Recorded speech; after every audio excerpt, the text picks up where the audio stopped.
Turner et Newall de Manchester, Angleterre, engagés dans l'extraction de l'amiante, dans la fabrication de plastique, d'isolants et de pièces de véhicules.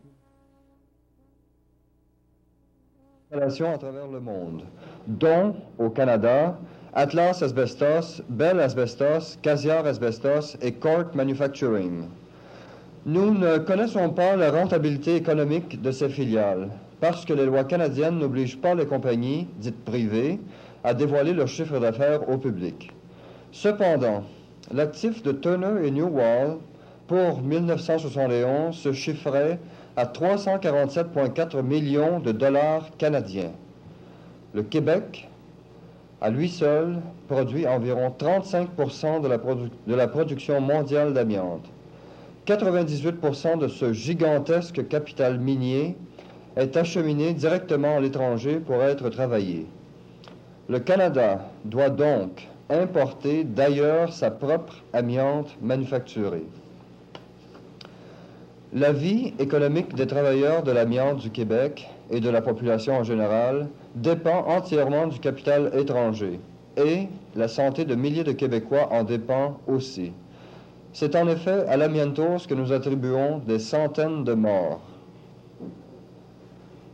1949.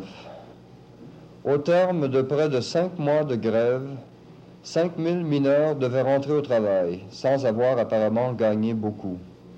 Plusieurs s'étaient endettés, d'autres avaient des poursuites sur le dos, et plusieurs encore eurent de la difficulté à réintégrer leur emploi à cause des scabs. Et, pour finir, le rapport d'arbitrage du juge Tremblay, rendu public en décembre, rejetait la majorité des demandes syndicales. Aucune... Oh, non, ça va pas là. Je l'avais...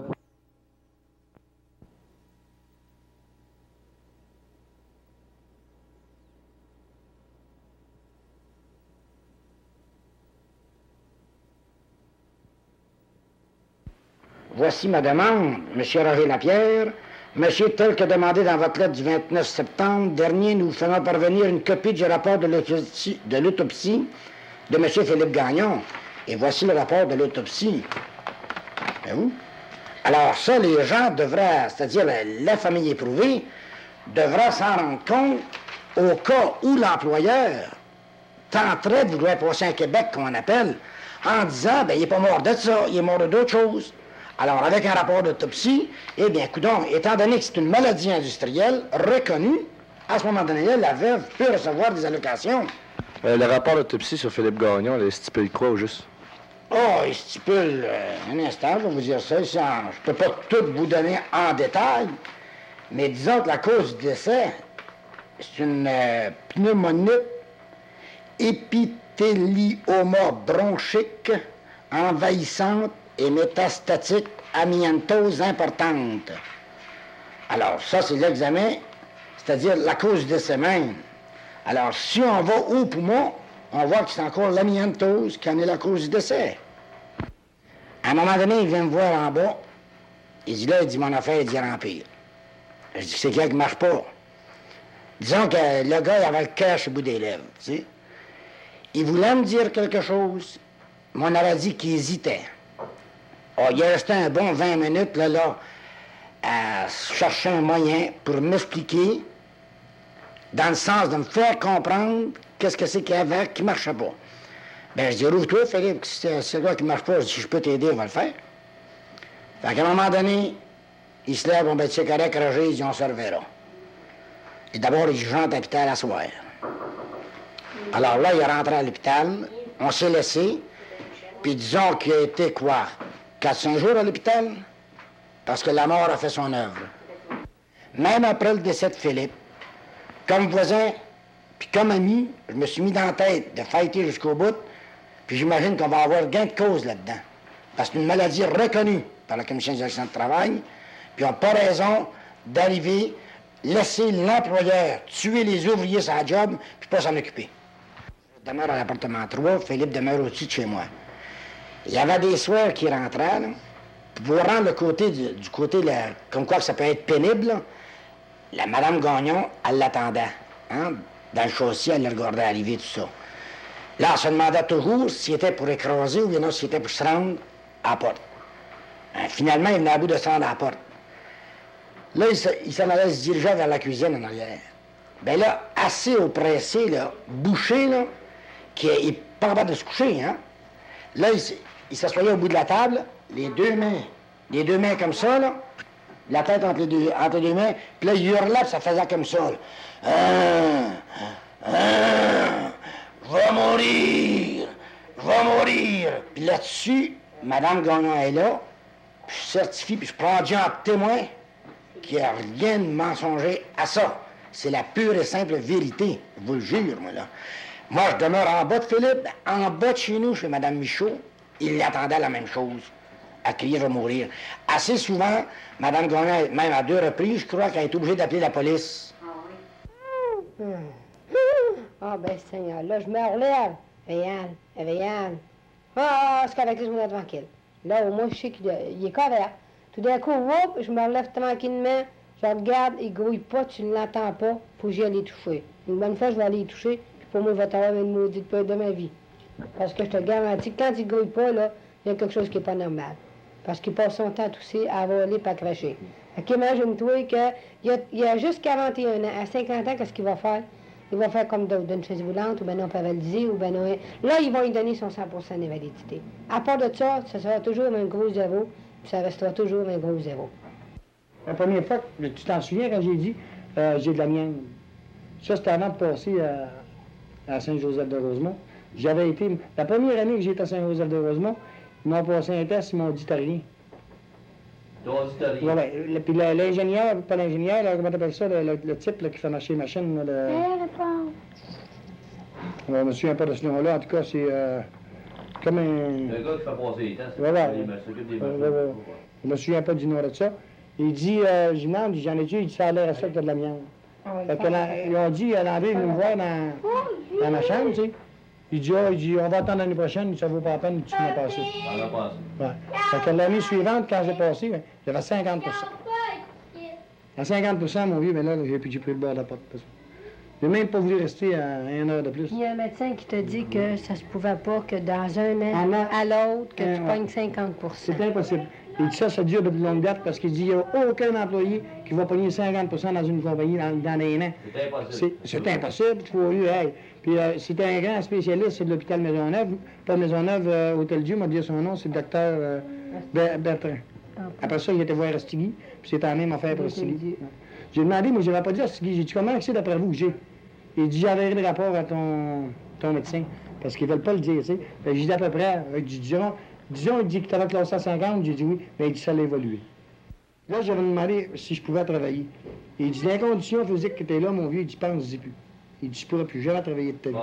Pas en tout, c'est fini. Même, il dit, il n'y a pas personne qui va pouvoir t'engager. Parce que, premièrement, j'ai pas de carte de santé. Et puis, trouve-moi une compagnie, moi, que tu vas prendre une compagnie là, qui va t'engager sans passer le rayon X, qui n'est plus aujourd'hui. Hein? Première affaire qu'il faut, tu engages une compagnie, ils disent, bon, ben, combien, va passer un examen. Puis tu arrives là avec une affaire comme je t'ai manché, moi, 50%. Il n'y a pas une maudite compagnie qui va t'engager. C'est normal que la femme doit savoir l'état de santé du mari. C'est complètement normal. Une journée, j'ai parti avec mon mari puis mon petit. J'ai monté à la classe Elveston. On était voir le docteur Landry. J'ai demandé si c'était possible de savoir l'état de santé de Réal. Il m'a dit, Madame Lavallée, votre mari est à 50%. Je n'ai pas demandé si mon mari était à 50%. Je vous ai demandé si mon mari pouvait travailler. 50%. J'ai dit, vous venez pas rire de moi. Je n'ai pas demandé s'il était à 50. Je vous ai demandé s'il pouvait travailler. C'est normal qu'un homme qui sorte d'une compagnie à 38 ans puisse aller travailler. Je veux le savoir s'il peut aller travailler. Mais si vous voulez être honnête, on est rien que tous les deux. Et il dit 50 ou 90%, c'est exactement pareil. Mais j'ai dit pas pour la pension. La pension, j'ai dit aujourd'hui, est 191. Puis j'ai dit, si il se fait à 50, à la place de 90, à la place de 50, ça serait 400 pièces par mois. J'ai dit, vous êtes engagé à la classe Albesto. Quand vous êtes à la classe Albesto, vous prenez la part de la compagnie. Quand vous êtes à Saint-Joseph-de-Rosemont, vous prenez la part de Saint-Joseph-de-Rosemont. Puis quand c'est pour le gouvernement, vous êtes encore à 50% pour le gouvernement. De quel côté vous êtes?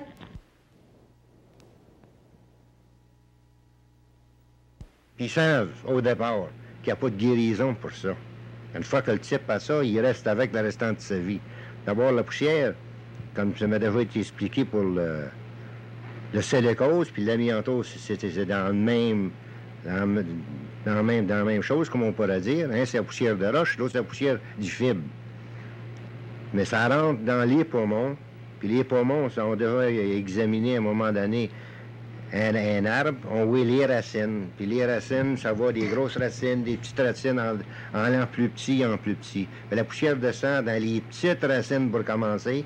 Et si la santé de l'individu est assez forte pour les rejeter, ça sort. Sinon, la personne est fatiguée ou vieillit ou il s'en donne être malade à une période de temps, ça reste dedans. Au fur et à mesure que les racines se remplissent, c'est là qu'à ce moment-là, l'individu, ses poumons ne fonctionnent plus comme à son naturel. Fait que si à un moment donné, ses racines sont remplies, il y a peut-être la moitié des poumons qui fonctionnent. À ce moment-là, l'individu, il manque d'oxygène à 50 %. Elle est obligée d'appeler la police, Mme Gagnon, pour le faire transporter d'urgence à Maisonneuve. Là, à Maisonneuve, il le gardait sous observation pendant 2-3 jours. Apparemment, il le mettait sous la tente d'oxygène. Puis là, disons, quand il commençait à respirer, disons, plus ou moins normalement, là, il le renvoyé à la maison. Mais là, le type, comme c'est son travail qu'il l'appelle, il y a une famille à FV, automatiquement, il retourne à travailler. Puis c'était encore à répéter au bout de 15 jours, 3 semaines. Puis c'était des roulements, des vrais roulements de mort, même si la personne est en vie. C'est une affaire, imaginez. Hey, Mme Gagnon, elle a subi une dépression, puis sa dépression, elle ne l'a pas subie pour rien. Imaginez la tension qu'une femme peut supporter, avoir son mari monter quasiment à 4 pattes, l'attendre râler à partir d'en bas, arriver jusqu'en haut. Certain, c'est effrayant. Bon, moi, quand j'aime mieux pas m'en rappeler comment ce qui était. C'est effrayant.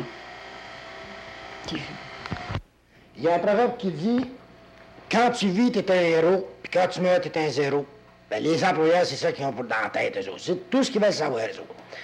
T'es supposé de sortir 1000, 2000 postes par jour, sors les choses. Et tout, ça a job, ça nous fait rien, mais sors ton ouvrage, chose. Parce que ça marche pas, tu vas passer au patron, lui va te battre tout à l'heure. Mes fonctions consistent de négociation de la convention, les griefs à la 3e étape, aussi bien qu'à l'arbitrage, les conditions d'emploi, voir que la convention collective soit suivie, renseigner nos gens sur l'interprétation des différentes clauses, suggérer différentes méthodes à y arriver à faire un travail efficace. D'abord, on a des écoles d'études de différents temps pour les représentants des locaux, pour combler le travail et compléter un peu les questions. C'est un travail d'équipe en premier lieu. Et question de sécurité, mais la sécurité, ça consiste en sécurité d'emploi, mais aussi sécurité au travail à l'usine. Dans le cas présent, un des problèmes affreux chez les gens, c'est l'amiantose. Aujourd'hui, il y a de l'amiante dans ses poumons, il y a de la misère à souffler, il renvoie souvent, lui aussi. Moi, c'est une chose que le syndicat, il devrait être changé. Changé, puis les gars, ils devraient s'unir tout ensemble. Et puis, ceux qui sont pris de l'amiante, de ne pas cacher ça, de leur dire, de ne pas cacher ça, de leur dire que sa femme peut être au courant, de l'aider, son mari. Si la femme n'est pas au courant, elle ne peut pas l'aider, elle ne peut pas être avec lui. Moi, ce que je trouve de plus... quand mon mari était malade de 3 mois de sa pérosie, j'ai trouvé de plus ridicule du docteur qui travaille là. J'ai appelé au téléphone, j'ai demandé qu'est-ce qu'il en était au juste. Il dit, madame, êtes-vous vraiment madame Raymond Labelle? J'ai dit, oui, je suis vraiment madame Raymond Labelle. Il dit, qui me dit que vous êtes vraiment madame Labelle? J'ai dit, puisque je vous dis mon nom, c'est parce que je m'appelle madame Raymond Labelle. Bon, ben, il dit, je peux pas vous donner rien. Il dit, je peux pas vous faire rien. Il dit, si vous voulez avoir des rapports, il dit, venez avec votre mari. Il dit, j'ai été là-bas, il y a ce qui passe les poumons et tout ça. J'ai vu les poumons de mon mari. Puis, une pérésie, là, pour moi, là, c'est pas ça. C'est pas ça, pantoute. Parce que nous autres, là, dans l'usine, c'est nous autres qui servent de ventilation à la poussière. Parce que quand on rentre, il y en a bien, puis quand on sort, il n'y en reste plus. Tu sais, on l'a tout pris. Là, le lendemain, on rentre, il y en a encore, fait qu'on la reprend encore. À tous les jours, nous autres, on la choisit chez nous. Encore bien chanceux, ils m'ont jamais traité de voleur pour dire que j'avais emmené de l'amiante chez nous. Ça, ici, là, ça, c'est des pilules qui, supposément pour les nerfs, qui l'empêchent de tousser, puis qui aident à supporter la maladie qu'il a. Ça, ces pilules-là, que je suis obligée d'y donner sans ça, il ne les prend pas. C'est contre la douleur. Quand il se plaint qu'il y a tellement de points dans le dos, j'ai fait prendre ça, je traverse, puis je viens d'y donner ça moi-même. Sans ça, c'est un homme. Un homme, ça ne prend pas beaucoup de médicaments. Et quand ils sont obligés, ça, je le réveille la nuit quand il avale. Quand il avale, là, qu'il me fait peur, je le réveille, je le pousse. Réal, tu tousses, t'étouffes, Réal, va prendre du sirop, ça va m'aider, j'ai peur. Lève-toi, va prendre du sirop. Il vient à bout de... Il vide pas une gorgée, mais quasiment la moitié de la bouteille, de même seulement qu'il lise. Ça, c'est pour le faire cracher. Il faut qu'il crache le plus que possible. Sinon, je ne sais pas ce que ça va faire. Bon. Ceux-là, ici, c'est pour dormir. Ces fameuses pilules. Ces fameuses pilules pour dormir. Il y en a continuellement. Ça s'appelle des placidines 500 mg. Ça non plus, ça, quand il prend ça, il se couche bien pacté. C'est pareil comme s'il avait pris une grosse brosse. Ça, c'est le fameux Malox. Depuis qu'il est à Mientos, depuis 1 an à peu près, là, il est rendu qu'il fait des ulcères d'estomac. Puis le médecin, il est obligé de prendre ça. Puis le médecin, il a dit que c'était pas opérable, qu'il y a 1 chance sur 100 de vivre avec les poumons qu'il a là. Il me disait qu'il ne sera jamais rentré un de ces gars-là. Jamais. Certain. Il disait, rien que moi qui étouffe, c'était certain. Puis c'est ça que tu as mentionné ton retour? Ah non, certain. Il n'y retournera jamais. Il l'a dit. Il voulait pas faire rentrer un de ses garçons. Jamais. Certain. Quel, ça? Son garçon, il a 17 ans. Jean. Il voulait pas le faire rentrer là, jamais. Non. Tu resteras sans ouvrage, plutôt que de le faire rentrer.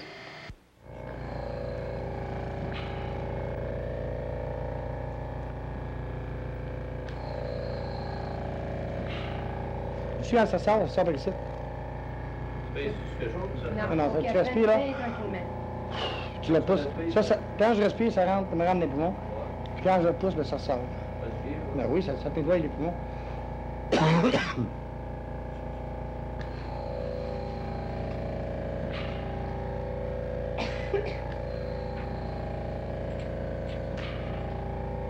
ne peut pas la prendre vite, hein? Parce que si elle prend vite, il étouffe. Il faut qu'il fasse le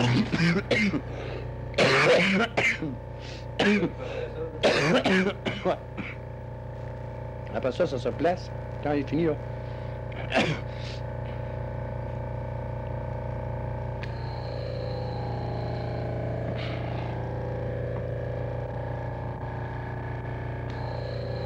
Hey, on peut se sentir seul quand on n'a pas de mari certain. Hey, certain. On sait pas, on peut pas dire ce qu'on ressent. C'est moi qui le ressens, certain. Bien, c'est ridicule, une petite police de 5 000 $ à donner quand le gars lève les pattes. Moi, je trouve ça ridicule. C'est malheureux, mais c'est la situation. Faut être réaliste, faut se rendre à l'évidence, c'est ça. Les façons-là, on l'a passé par là. Voyons. Déjà, l'enterrement, les procédures, ça mange déjà une grosse partie. Ah, ben je comprends donc. Vous savez comment est-ce que les coûts onéreux des directeurs de frais funéraires, puis ces charmants messieurs, les médecins, on leur demande de faire signer une formule. Ah, ben il a trouvé un petit 5 $ au bout. Si c'est 3 formules, c'est bien valable, mais c'est 15 $. Puis attendez après les formules. Même si d'autres ont besoin des formules dans 4-5 jours, eux autres, ils vous les remettront, les formules. Si ça fait quoi? 3 semaines, 1 mois qu'ils traînent sur le bureau. Alors disons que ça prend quelqu'un constamment pour les talonner. Si Roger ne s'était pas occupé de vous, Mme Gagnon, qu'est-ce qui serait arrivé? Je suis devenue folle. Certain. Hey, c'est pas drôle. Ça a pris un voisin pour vous aider? Certain. Il m'a aidé, certain. C'est du monsieur Lapierre qui m'a aidé, certain. Le gouvernement qui est encore là-dedans, parce que le gouvernement, il donne ta pension. Au moins, il te fait vivre. le gouvernement, il est en tort pareil d'endurer que les compagnies opèrent, des compagnies marchent dans des conditions insalubres comme ça. Les compagnies, c'est sale là-dedans. Ça... Premièrement, le monde qui reste alentour de là, même eux autres, probablement qu'il y a du monde qui en ont de ça, parce que la poussière qui sort de cette compagnie-là, c'est... Puis le gouvernement, on les a pédalés, nous autres, à tous les paliers de gouvernement, provincial, municipal, t'en rappelles? Il venait à le gars, il était avec une bouteille, il prenait ça, hein, puis il voyait la poussière rentrer là-dedans, moi, puis ça venait à... Ils ont pris des tests, puis on dit que c'était pas dangereux. Oui, c'est pas dangereux. Mon œil, c'est pas dangereux. On le voit aujourd'hui. L'argent. L'argent. J'ai pas de mari, j'ai plus rien qui me fait vivre. Personne ne me fait vivre, hein. Si son argent rentre pas, j'ai plus d'argent, j'ai pas de paye, y a rien. Il y en a un petit 123 piastres et 54, si je comprends bien, hein, ça donne, excusez là. Ouais, 123 et 54, la rente du Québec. Ça comprend 84 piastres et 34, c'est-à-dire 68 piastres et 34 pour la veuve, puis 27 piastres et 60 par enfant, ce qui fait un total de 123 et 54 par mois. C'est un projet de soumis par la compagnie qui a été discuté avec le comité à ce moment-là. Et suivant les chiffres qu'il nous avait donnés, c'était pour lui coûter 75 000 $ pour faire ces revendications-là, à part de ce qui avait été fait auparavant.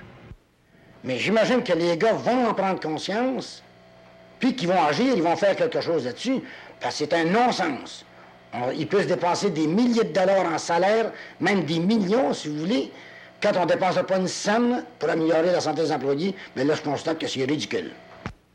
Non, honnêtement, je ne pourrais pas, honnêtement, les accuser d'avoir, d'une manière intentionnelle, retardé.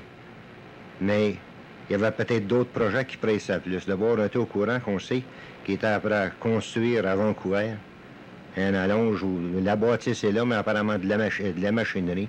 La compagnie avait engagé des machinistes additionnels pour faire son travail à l'usine. Nous autres, on croyait à un moment donné que ces gens étaient employés surtout pour l'équipement, l'amélioration de l'équipement à l'usine, tant qu'on s'est rendu compte que le gros de leur travail était fait pour l'autre usine qui était à Vancouver. Mais il y avait tellement de choses à faire, malgré qu'il y a beaucoup de choses qui sont faites pour l'employé qui était à l'usine à tous les jours, ça semblait qu'il n'y avait presque pas trop de choses qui étaient faites. Il y a d'autres cas aussi comme Philippe Gagnon, là, mais qui passent sous silence. C'est-à-dire que c'est pas tout le monde qui a des voisins comme Philippe Gagnon pour s'en occuper, puis le syndicat s'en occupe pas. Qu'est-ce que vous en pensez de ça? Ben, ça devrait être crié sur toutes les toits. C'est simple. Le monde, tant et aussi longtemps qu'il est capable de payer sa cotisation au syndicat, disons, au mois, ça va bien l'affaire. Mais dès qu'il arrive en misère, si le syndicat dit « Oh, ben tu travailles plus, toi, il n'y a plus d'argent qui rentre, on s'occupe plus de toi », ben là, à un moment donné, on se pose des questions. Là, c'est à savoir si on doit réellement considérer le syndicat comme une protection de l'employé ou bien donc c'est seulement une spéculation, nous saigner à blanc pour tirer nos piastres au mois, puis ça vient de finir, arrange-toi, mec, tu sois mort, on veut plus de toi, on veut plus rien savoir de toi. Alors, ça me fait un peu cette impression-là, de la manière que ça marche. Parce qu'à date, depuis le 11 juin que Philippe est mort, on n'a pas eu un membre du syndicat venir ici à savoir si les papiers de Mme Gagnon y étaient réglés adéquatement envers l'employeur, enfin tout. Sécurité, vous n'avez pas. Vous n'avez pas de sécurité. Vous n'avez pas de sécurité dans le... On a demandé toute une journée pour ça de la sécurité, puis on rien fait. Ils ont fait des promesses, c'est ce qu'on a eu, on n'a rien eu. Et puis, tout ce que vous faites, vous autres, les plus jeunes, là, il y en a des plus vieux, vous autres. Puis, les plus vieux, ils ont essayé de faire quelque chose, ça n'a pas marché. J'espère que les plus jeunes, comme mon mari, par exemple, j'espère que ça va marcher. On essaye. On essaye, mais s'il y en a trop qui ne veulent pas. C'est pas parce que les gars ne veulent pas, il y en a bien dans le sens comme moi, ils sont pris comme moi. Ils sont mariés, ils ont des enfants, ils veulent avoir la sécurité. Les gars, ils sont conscients de ça, mais ils ont peur. Ils veulent avoir leur job, ils veulent garder leur job, puis ils ont peur de ça. Parce que, tu comprends, les gars, qui est marié à 5 enfants, il est plein de dettes, se fait mettre dehors d'une journée à l'autre, là, c'est pas permis, c'est la même chose pour moi. Ils sont tous conscients de ça. Oui, mais si les gars se donneraient toute la main, par exemple, s'ils voudraient, ils se donneraient toute la main, il y aurait une bonne entente. Ah, mais c'est ça. Mais pourquoi qu'ils veulent pas? Mais pourquoi qu'ils veulent pas? Avec un groupe, ceux qui sont prêts. Oui, mais pourquoi qu'ils veulent pas, là?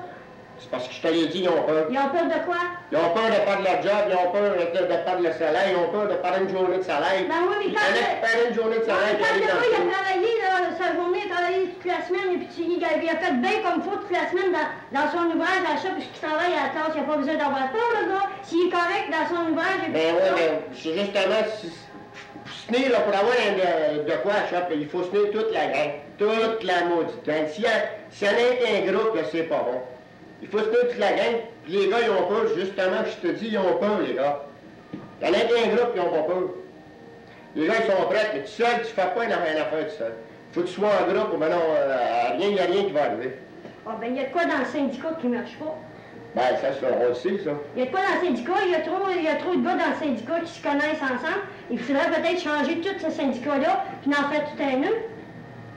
D'accord pour toi avec ça. Puis marquer les gars, faire signer les gars, ceux qui sont pour, puis ceux qui sont contre, faire un vote, et puis ça finira là. Bien, la charge, il faudrait qu'elle retombera sur le local. Parce que moi-même, de m'occuper de ça, je m'occupe de 14 locaux. C'est à peu près impossible, humainement impossible de suivre les cas individuels d'un bord à l'autre. Bien, disons, étant donné que le syndicat est au courant, hein, il est au courant de toute la patente, dans le sens, dans les conditions de travail que leurs employés travaillent là-bas, c'est-à-dire leurs membres, ben, vous ne voudrez pas mêler les employés, c'est le patron, mais leurs membres travaillent, j'imagine qu'il devrait y avoir un comité quelconque, quand des situations semblables arrivent, qu'il y ait quelqu'un d'autorisé, là, un comité formé, de voir à aider la famille, dans le sens la veuve, de voir si toutes ces, disons, ces chèques en aliérage, ces chèques de pension, ces chèques de vacances, enfin tout. Mais j'imagine qu'il n'y a rien eu de ça à la compagnie que vous mentionnez, parce que Philippe, en rentrant à l'hôpital, étant donné, comme je vous disais tout à l'heure, en bas chez moi, on dirait qu'il était mal à l'aise, il voulait pas... Il y avait quelque chose à demander, mais qui hésitait. Alors, en rentrant à l'hôpital, il a bel et bien signé ses dernières volontés, à savoir que c'est moi qui devais voir à ses affaires. Alors, c'est là que j'ai été surpris, le lendemain qu'on m'a appris sa mort. Alors là, j'ai descendu à l'asbestos. On m'a dit, oui, tu es autorisé de par l'hôpital Maisonneuve à voir à marcher à ses affaires. Je trouvais ça drôle, un simple voisin, un pur étranger, aucun lien de parenté d'aucune façon, voir à marcher des affaires, disons, à aller jusqu'à le prendre à l'hôpital où il était décédé, à la morgue de l'hôpital, puis l'emmener au salon mortuaire, l'exposer, l'enterrer, enfin tout, là. Puis voir même par la suite à marcher d'autres procédures qui regardaient l'employé décédé envers la compagnie. Mais je trouve ça ridicule de voir que le syndicat, pourtant un syndicat, on est censé tous tenir puis être puissant, qu'il n'ait pas agi d'aucune manière dans ce sens. Je trouve cette valeur des types, on vit comme les jeunes qui rentrent en asbestos, hein, qui sont pas au courant de ça. S'ils se mettaient tout ensemble, là, puis disaient, ben nous autres, c'est bien de valeur, tant qu'on ne fait pas une bonne installation, là, ben on ne travaille pas. Ouais, mais ça, il faudrait que tous les gars s'alignent ensemble, pas un cas. Parce que si quelqu'un qui essaie de faire ça, ils vont le sacrer dehors, mon vieux, puis ça va finir là. Absolument. Absolument, dans l'organisation intérieure, puis le manque d'éducation, le manque d'information. Craignez pas que chacun des employés, s'il sera réellement informé de l'apport du syndicat là, concernant leur fonction à l'ouvrage, je vous le dis que l'employeur n'arrachera en période de négociation. Laissez-moi vous le dire, moi. C'est parce que c'est malheureux, mais l'employé est ignorant du danger qu'il guette continuellement. Le syndicat est peut-être conscient de la chose. Remarquez que j'affirme rien, il est peut-être conscient de la chose. Alors là, il se pose un gros point d'interrogation. En supposant qu'il est conscient de la chose, le pourquoi qui ne marche pas, c'est aux employés eux-mêmes, aux membres du syndicat, de voir à faire marcher la chose. Parce qu'après tout, il en dépend de leur santé et de leur vie. À l'usine, on n'a jamais eu de véritable clause pour protéger les employés contre la poussière. C'est pour ça que la dernière convention collective, 50 des 350 ouvriers de l'usine ont décidé de porter un macaron l'amianto stu. C'était pour faire une pression sur le comité de négociation et, par le même biais, sensibiliser tous les ouvriers de l'usine à ce problème-là. Pour avoir entrepris cette action-là, 2 ouvriers ont été suspendus de leur travail pendant 2 mois. Ma première réaction, d'abord, première des choses, il faut que je sois honnête, l'affaire de porter des boutons, des badges, je suis pour ci, je suis pour ça, je suis contre ci, je suis contre ça. Je tiens pas à ces choses-là. Au départ, j'étais un peu froid là-dessus. Mais s'il y a des gens qui veulent m'emporter, ça, c'est leur propre affaire. Puis si d'autres ne veulent pas en emporter, bien ça encore, c'est le libre choix.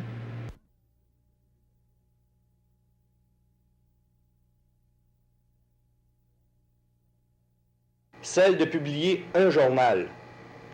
Il y a eu 192 articles qui ont été écrits dans le journalier par les gars de l'usine. Le journal est entièrement la possession des gars de l'usine parce qu'il est financé à même les cotisations syndicales payées par les travailleurs. C'est-à-dire, il est financé à l'aide du 4,16 $ qui revient du 10 $ par mois qui est envoyé pour chaque individu au syndicat international.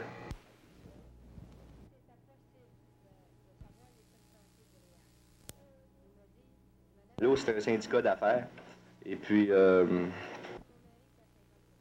les relations sont plutôt entre ouvriers avec des que ce soit ces relations-là. Là. Réellement, c'est plutôt des relations entre spécialistes et membres cotisants. Vois-tu, je voudrais pas dire que c'est rien que la cotisation qui compte, là, puis c'est ça qui fait toute la grosse organisation, toute la phase d'organisation, mais je pense pas qu'il y ait réellement un vrai travail de base qui se fasse. Au niveau des métallos, comme les cours, par exemple, qu'on donne. On donne des cours soit sur les griefs. Mais quand on comprend qu'est-ce que c'est qu'un arbitrage, puis qu'est-ce que c'est qu'un grief, puis tout ce système-là, on s'aperçoit que ces cours-là, finalement, ça donne pas grand-chose. Ça montre simplement aux gars à respecter les lois qui sont là. On y apprend les lois, puis après ça, on dit, tu dois les respecter, ces lois-là. Ils sont bien bornés par la lutte légale. C'est-à-dire que tu as une convention collective, tu as un code du travail, puis on se limite à ça, puis il n'y a pas d'autre chose, il ne faut pas sortir de ça. Alors à ce moment-là, ça fait bien le jeu de la compagnie, ça. Parce que la convention collective est acceptée par la compagnie, puis pour elle, ça fait bien son affaire que tout le monde la respecte. Ça n'enlève rien à la production sont pareilles, puis les gars, Chris, ils ont presque aucune chance de s'en sortir, surtout des problèmes de sécurité, par exemple.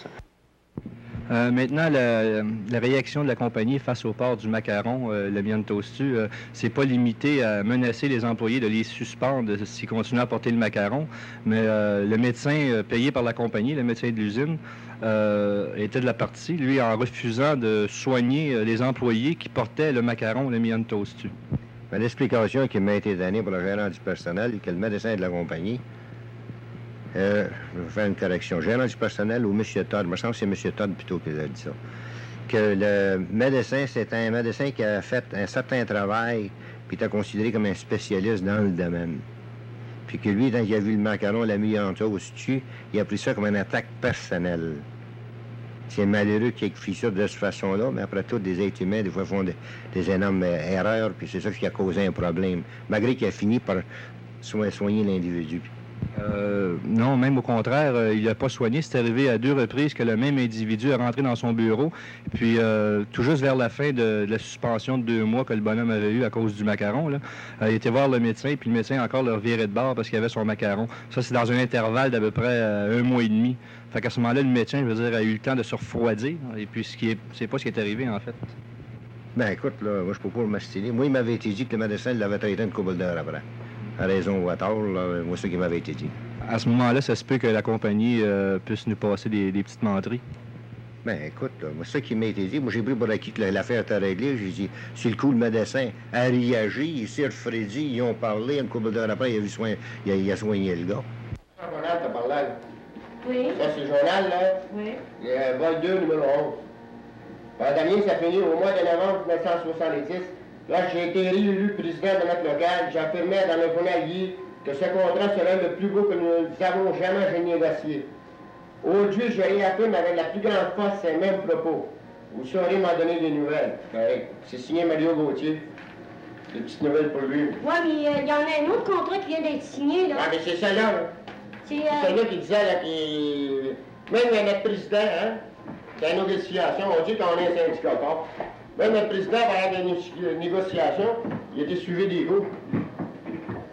Il était 2 mois parti suivi des coups pendant la négociation. Oui, mais pendant 2 mois-là, il y a un remplaçant qui le remplace pendant ce temps-là. Oui, mais lui, le président, c'est lui qui est le premier là, ça, c'est lui qui est supposé d'être là. Non, mais il n'y a pas personne qui le remplace dans ce temps-là. Il doit oui, ils l'ont remplacé. Un président, on voit, tu ne peux pas ôter la force d'un président. Le président, c'est lui qui est à la force du syndicat. S'il va suivre des coups pendant la négociation, puis il nous affirme dans le journal, là, qu'on est supposé d'avoir des meilleurs, puis s'il n'est même pas là. fait que... Comment ça se fait que les métallos ont décidé d'envoyer notre président en pleine période de négociation, l'envoyer à l'école? Des cours en politique, sociologie, économie, histoire. J'en ai discuté avec le comité exécutif, j'en ai discuté avec M. Vachon, puis tout le monde, à un moment donné, on était pas mal d'accord que les meetings ne seraient pas tellement importants que me semble que j'ai à l'école qui m'étudie. Les meetings seraient importants, les varios qu'on doit être là, on va t'appeler, tu vas être là. Les meetings les plus importants, les rencontres avec les gars, j'ai été où je suis arrangé, j'assiste aux meetings. Cette semaine, mardi, j'ai pas le temps pour venir avec les gars. Vendredi, j'étais en shop. Il y a une autre fois, j'ai été rencontré Marcel Renaud avec Boisvert pour regarder le fond de l'eau pendant les têtes, là. Et 25 $. Tout ce qui était là, qui est lieu, ce qui avait le constructif, j'étais là. Les meetings qu'il y a eu simplement du placotage ou du défrichage, puis du moins, ou des choses en suspens, là, que j'ai été là, ou non, je pense qu'on en trouve même pas. En tant que négociateur syndical, je dois participer à de longues discussions et je mange à des heures irrégulières. J'ai souvent l'estomac dérangé et alors je prends Rolaids. Une fois, on a négocié 7 jours sans arrêt. On mangeait quand ça a donné, un sandwich par-ci par-là. Franchement, la digestion en souffrait pas mal. Lorsque j'ai pris Rolaids, ça m'a soulagé pour de bon. Rolaids, pour moi, ça marche. On vit dans un contexte au plus fort. Puis la compagnie, c'est le plus fort. Bien, la compagnie, c'est le plus fort, dans un sens. Mais de vous qu'il y a de la volonté, la force est souvent de détourner. Mais la compagnie, elle, pour être capable, comme ça, je veux dire, d'aborder facilement les griefs en arbitrage, c'est parce qu'ils ont l'argent pour, contrairement au local syndical, maintenant, où est-ce qu'ils apprennent cet argent-là? Bien, la compagnie, à un moment donné, qui dépense de l'argent pour de la publicité, ou pour des arbitrages, ou pour de l'équipement, ça sort dedans le profit. Mais je veux dire, moi, la question, je précise, là, le pouvoir financier vient d'où? Je répète encore, que la compagnie puisse accumuler un capital, c'est de quel fait? Bon, une compagnie va investir de l'argent dans une usine, et le retour de cet investissement-là, les profits, va relever le capital, et c'est à un moment donné, ça s'enchaîne d'un plan à l'autre. Après tout, chez vous, ça fait partie d'une chaîne. Turner New World, qui est gros à craquer. Ça fait que les argent n'est pas venu rien que de chez vous, elle vient d'un peu tout partout, à une base mondiale.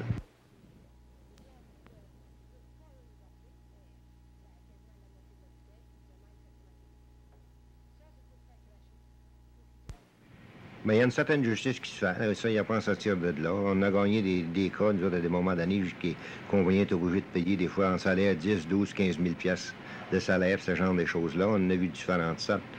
Mais tant qu'on parle de l'arbitrage, je sais qu'il y a des gens qui disent « Ah, l'arbitrage, c'est pas nécessaire, on devrait avoir un autre moyen. » Anciennement, des questions des procédures de grief puis des arbitrages, on n'en avait pas. Puis là, je retourne 35 ans en arrière, si tu veux. C'était au plus fort la poche. Puis à un moment donné, mais il y avait des procédures de grief, puis à la suite, la troisième étape, s'il n'y a pas d'entente, les deux parties étaient libres, soit le lockout ou la grève. À des moments donnés, tant que c'était à l'été, les compagnies pliaient le genou un peu pour laisser les gars gagner, mais tant que c'était l'hiver, ça va que les gars étaient pour sortir, puis ils faisaient 10, 15 en bois de zéro qui ne se tiraient pas, bien là, ils serraient la vis.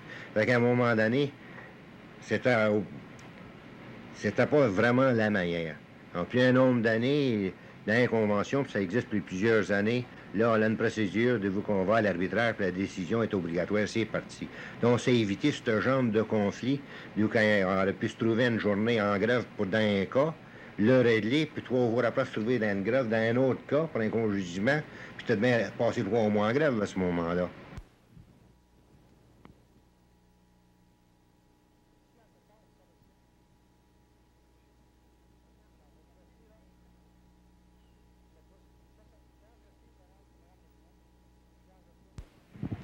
Maintenant, le fait qu'il y ait des partis qui soumettent un problème à un troisième parti, que ces deux partis-là existent, là, est-ce que ça veut dire ça? Est-ce que ça veut dire qu'il y a deux groupes bien distincts dans une usine, c'est-à-dire il y a le groupe patronal et puis il y a le groupe ouvrier, puis qu'il y a réellement des conflits d'intérêts? Ah oui, certainement. C'était un peu comme une partie de hockey. Il y a deux clubs qui s'opposent, ils veulent gagner tous les deux, puis il y a des arbitres, puis les arbitres font souvent des erreurs. En regardant les parties, on voit ça à des moments donnés. La même chose pour un arbitre d'un arbitrage. Des fois, ils vont prendre des bonnes décisions, très contentes. À d'autres moments donnés, on dit qui c'est qui pensait de garder cette maudite décision-là. Il a fait des maudites erreurs. Ouais, comment tu dis ça? Comment tu dis ça? Pourquoi ça?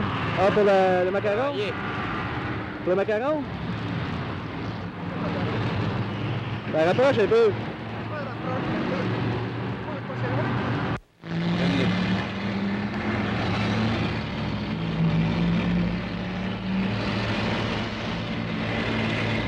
On va laisser parler à tout le monde.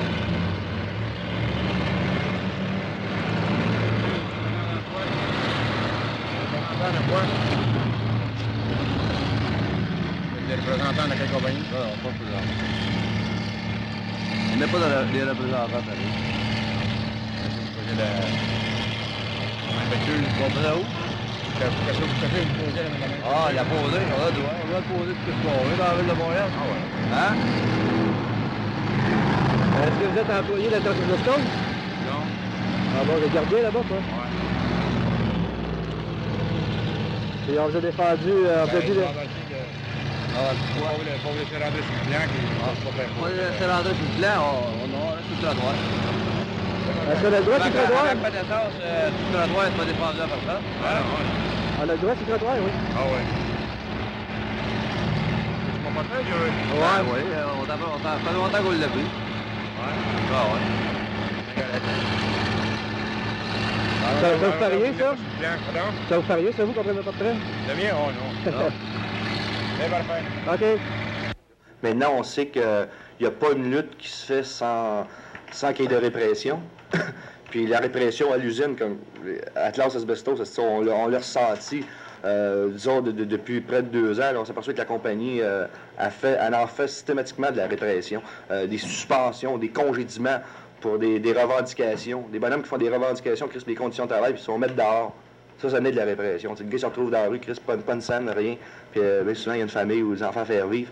Fait qu'à ce moment-là, il est obligé de fermer sa gueule, puis continuer à travailler, puis pas dire un mot, puis accepter ce système-là qu'on y impose par la force. Déjà, moi, j'ai été suspendu pendant 2 semaines pour avoir écrit un article.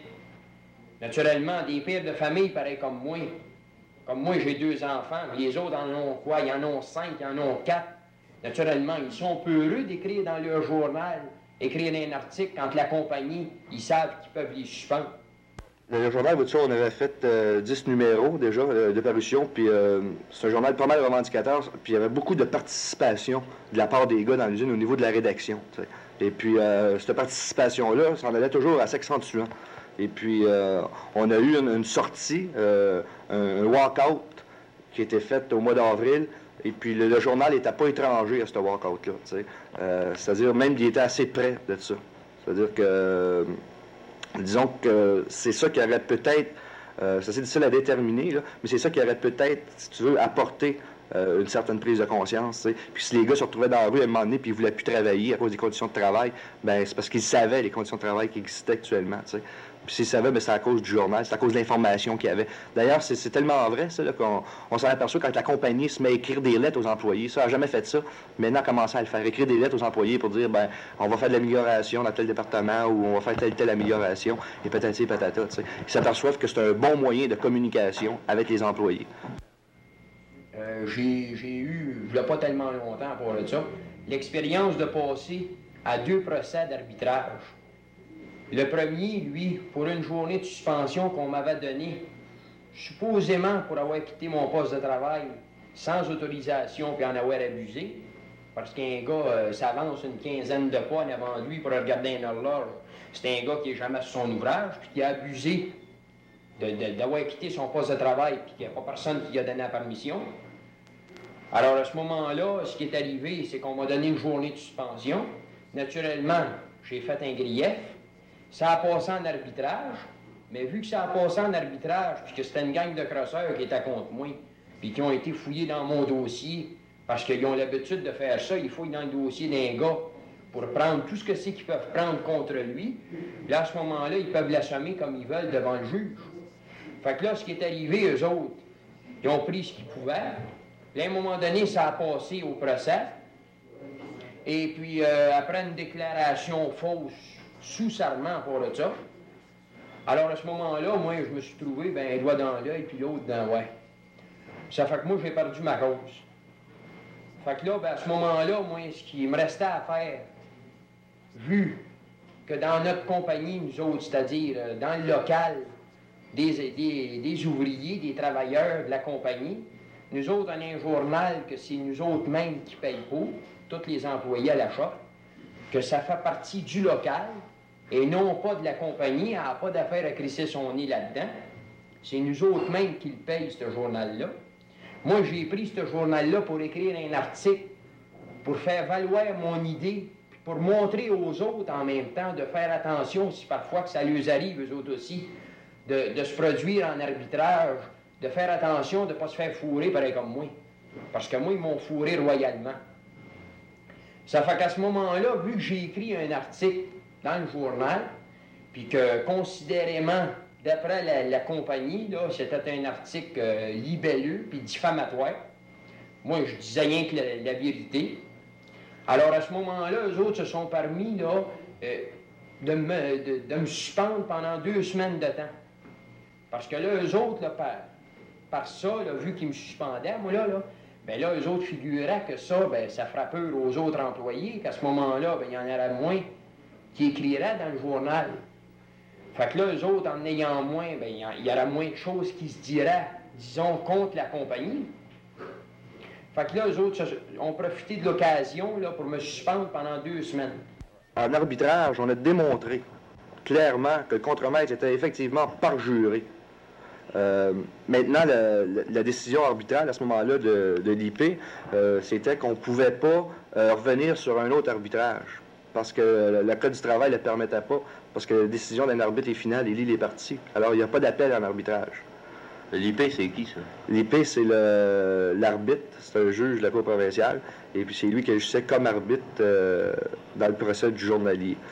Et puis, finalement, là, pour continuer mon affaire, la compagnie, elle s'est servie de moyens juridiques, c'est-à-dire un libelle diffamatoire, puis tel qui était inscrit dans le code criminel, là, à savoir après ça qu'on demande une rétractation avant d'entreprendre quoi que ce soit contre les employés. Bien, étant donné que les employés avaient écrit leur article à raison, à ce moment-là, ils ont refusé la rétractation. Et puis, à ce moment-là, après s'être servi de tous les moyens juridiques existants, là, ils ont commencé à faire de la répression politique. Bon. Maintenant, nous autres, on arrive en arbitrage, puis on doit se défendre avec les moyens juridiques qu'on a entre les mains, c'est-à-dire une convention collective d'une épaisseur de près 20 pages, puis absolument rien là-dedans. Fait qu'on doit se défendre avec ça, nous autres. Puis ensuite de ça, on m'a congédié au mois de novembre pour avoir publié un journal en bande dessinée et puis avoir remis en question l'arbitrage, toujours par le truchement des petits bonhommes, avoir remis en question l'arbitrage, la sécurité, tout le système de sécurité, la façon qui était incorporée dans l'usine, et puis ensuite de ça, la prime au rendement, c'est-à-dire l'appât du gain, là, les mesures qu'on sert pour forcer les gars à travailler davantage puis à se surpasser eux-mêmes au niveau du travail, au niveau de la production. Salut,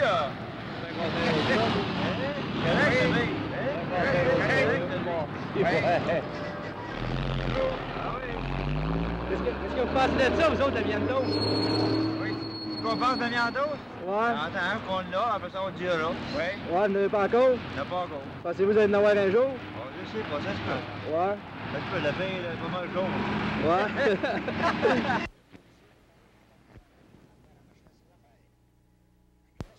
Réveillez-vous, les gars. Parce que si vous ne vous réveillez pas, vous ne vous réveillerez jamais. Vous allez avoir 6 pieds de terre sur vous autres, ça va finir là.